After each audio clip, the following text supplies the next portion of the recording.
Vamos lá. Se a antipatia se torna bastante forte, algo bem especial acontece. Com efeito, não poderíamos formar representações em nossa vida normal, após o nascimento, se não o fizéssemos ainda com a mesma força que nos restou da época pré-natal. Se hoje os amigos, como homens físicos, formam representações, não o fazem com uma força que lhes é inerente, mas com a força oriunda do tempo antes do nascimento e que ainda continua a atuar nos senhores. Talvez alguém imagine que ela haja cessado com a concepção, mas ela está sempre agindo. Formamos representações com essa força que continua irradiando para dentro de nós. Temos em nós o elemento vivo do tempo pré-natal, só que possuímos a força de refleti-lo. Ela reside em nossa antipatia. Quando hoje formamos representações, a cada vez essa atividade enfrenta a antipatia. E se esta é bastante forte, surge a imagem de reminiscência à memória, de forma que a memória nada é senão um produto da antipatia que vigora em nós.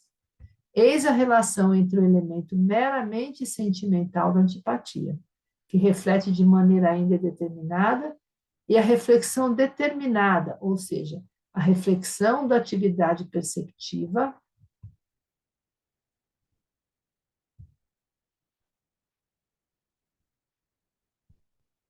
a reflexão da atividade perceptiva, agora exercitada ainda imaginativamente na memória. A memória é apenas uma antipatia intensificada. Os senhores não poderiam ter memória se tivessem por suas representações uma simpatia tão grande que as, entre aspas, engolissem. Sua memória existe apenas por haver uma espécie de repugnância diante das representações, uma rejeição das mesmas, o que tem por efeito torná-las presentes. Eu não. Acabou que eu não compartilhei. Falei que ia compartilhar aqui. Tá. Aqui, ó. Esse é o desenho que está lá, tá? No livro, no livro físico, tá? Que ele fala, então, que tem a representação, a vontade, né?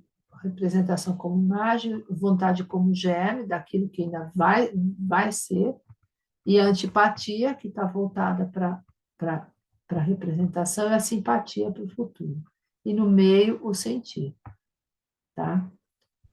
Bom, voltando.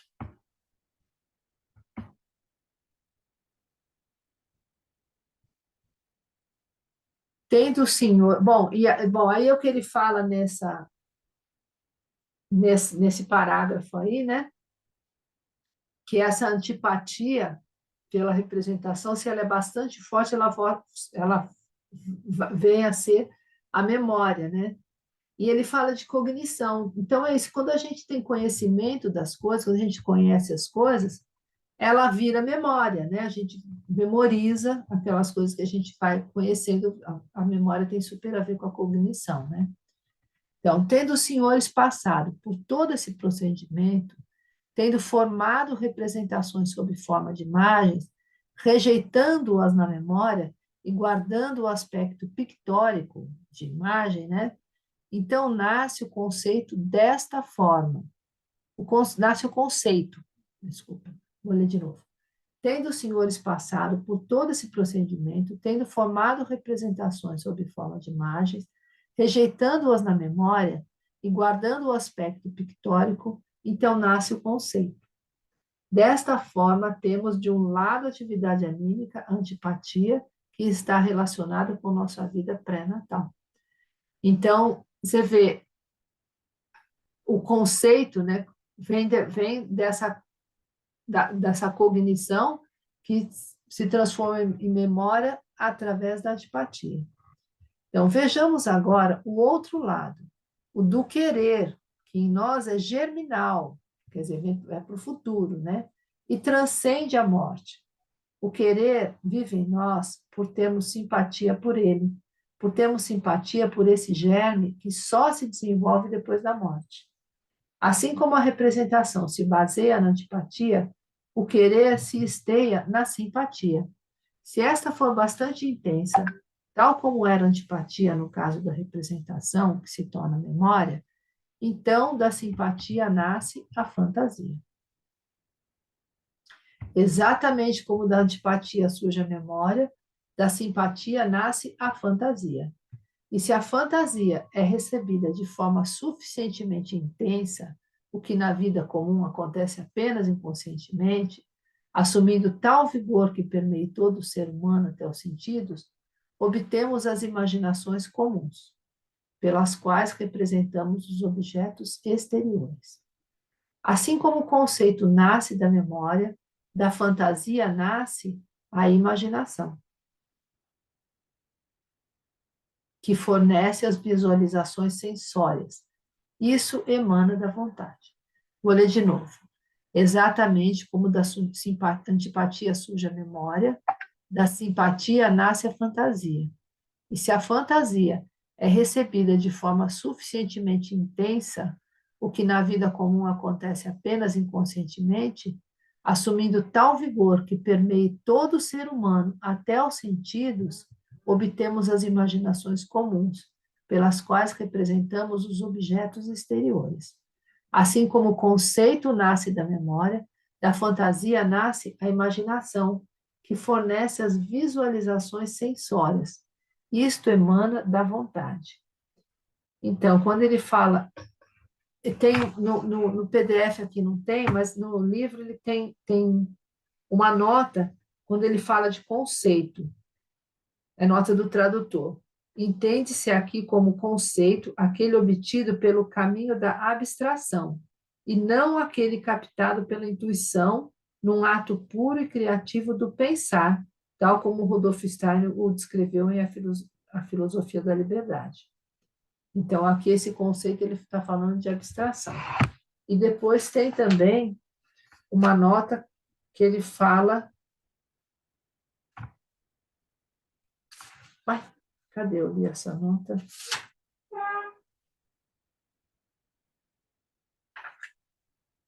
Não está aqui não, porque aqui ele cita um livro, mas isso é mais para frente. Não, só tem essa nota. Então, os homens cometem um grande engano ao dizer continuamente na psicologia que olhamos para as coisas, em seguida as abstraímos e obtemos as representações mentais. Tal não é o caso. Se, por exemplo, temos no giz a sensação da brancura, isso decorre de uma aplicação da vontade, a qual, pelo caminho da simpatia e da fantasia, transforma-se em imaginação. Quando, ao contrário, formamos um conceito, esse tem origem totalmente diversa, pois o conceito nasce da memória. Gente, como é que está aí? Está muito, muito difícil de compreender. Essa parte aí ficou mais. Olha que eu vi, o Giuseppe não voltou.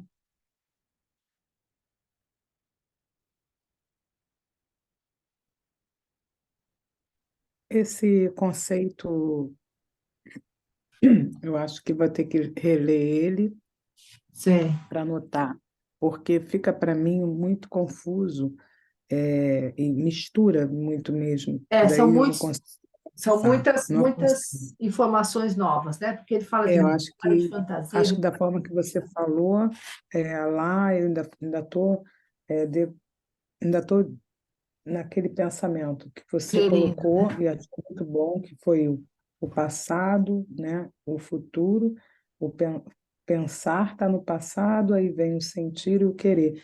Então, fiquei naquilo ali, e depois fiquei pensando na questão, a questão da antipatia, simpatia e da empatia. Ficou isso na minha cabeça e fica isso assim me incomodando, não sei se É, tem a ver é, com o que é, é.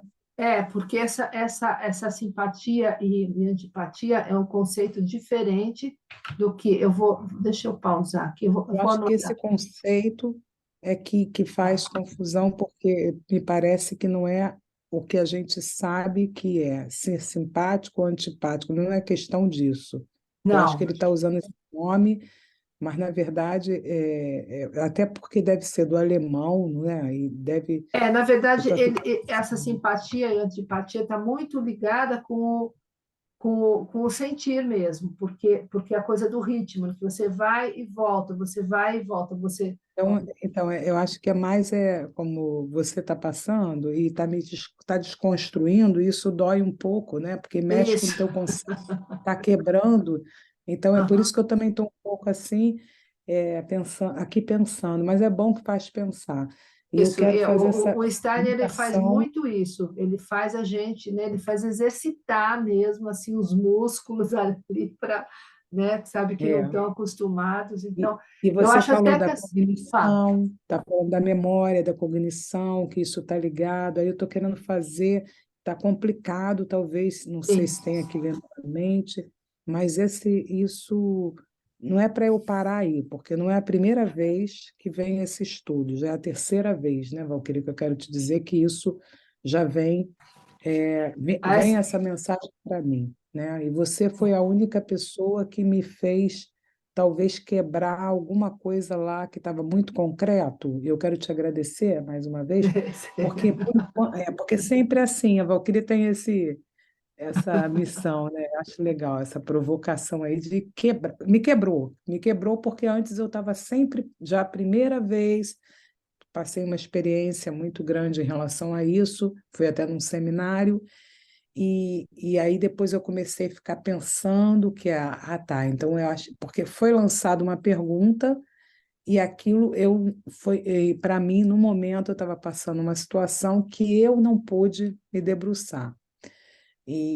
Mas fui com aquilo, levei aquilo comigo, simpatia, antipatia, mas e a empatia, onde fica nisso? Não sei, eu acho que eu estava viajando, não tinha nada a ver com aquilo e não ficou esclarecido. Aí sei. passou o tempo, passou lá 3 anos, foi agora na época da pandemia, isso já deve ter uns 4 anos, veio de novo esse estudo. Agora veio de novo, eu falei, não é possível, tem que abrir e falar com a Valquíria assim, ó, Valquíria, não está legal, não estou conseguindo sacar que não é o conceito no comum, né? O Vamos dizer, conceito comum não é o comum, conceito comum de não é esse antipatia e conceito simpatia, não é, dessa não é, definição, pegar no dicionário lá e ver, né, o não que é, é é outra, é simpatia, outra, empatia. Não tem nada a ver. Então, pronto, não. isso aí já desconstrói. Eu acho que isso aí, eu fui sincera de dizer isso para você aqui, é uma coisa que não é a primeira vez e eu não vou deixar passar, eu tenho que entender Claro, claro. a Mas olha situação aí. só, minha sugestão é assim: a gente parar a leitura por aqui e levar para o sono. Isso é uma coisa que o Steiner usa muito, né? O levar para o sono. Levar para o sono, né? E levar mesmo, antes de deitar, né? No anjo da guarda, esclarece isso aí, né? E amanhã de manhã tem a resposta. E ao mesmo tempo eu vou consultar a teosofia, onde ele fala lá da teosofia, né? Reler aquela teosofia e trazer para vocês com mais fundamento para a próxima aula, tá? Sim, Porque é isso, a gente não está aqui com pressa de terminar de ler um livro, né? A gente está querendo entender o que ele está querendo dizer. Então, a gente não tem pressa, vamos aprofundar, né? E digerir, sair a coisa bem mastigada, bem digerida, bem, né? Vamos, que seja um alimento bem mesmo, anímico, é bem isso. E digerível. mesmo que às vezes a gente, por exemplo, tem situações em mim que eu não sei falar, eu não sei passar, mas eu sinto e aquilo já está, é como se fosse uma equidade, né? Uma coisa que já fica embasada. Então, como você estuda o Evangelho, né, de João, e aí eu estava ontem ouvindo, e quando você escuta e o verbo, né, se fez carne. Então, aquilo não precisa questionar, o verbo está ali, o verbo, a palavra. Então, eu não sei se é uma coisa que já entra, já está, aquilo já não dá para eu explicar o que é, mas também não preciso ficar nesse sofrimento, me Aham, entende? Porque é um porque o texto que te Steiner faz sofrer. ele puxa muito pelo pensar. Ele quer que a É gente faça esse exercício mesmo, né? exercício do De pensar, trazer. né? E tem uma coisa também, no caso de empatia e simpatia, nem é tanto, mas de uma maneira geral, tem que considerar que isso foi escrito em alemão, um alemão de 100 anos atrás, 150 anos atrás, e é muito erudito, não é coloquial. O Steiner não passa, não é rente ao chão. Ele é, sabe, a história dele sabe, é realmente assim, é para erudito, é para pensar mesmo, é para exercitar esses músculos aqui. Então, vamos lá, é bem isso mesmo. Então, acho que vou deixa eu pausar